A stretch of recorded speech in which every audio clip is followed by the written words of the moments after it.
is where you hit the slip float.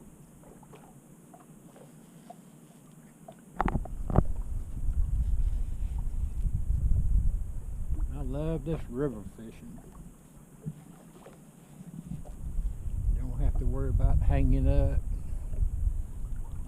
because your baits are down in the 30-foot range and you're fishing in 50 to 60 feet of water, sometimes 80.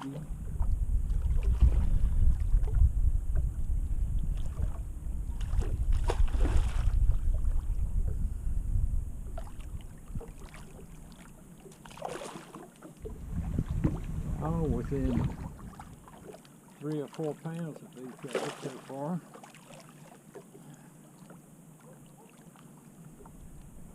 Maybe the big one will come along.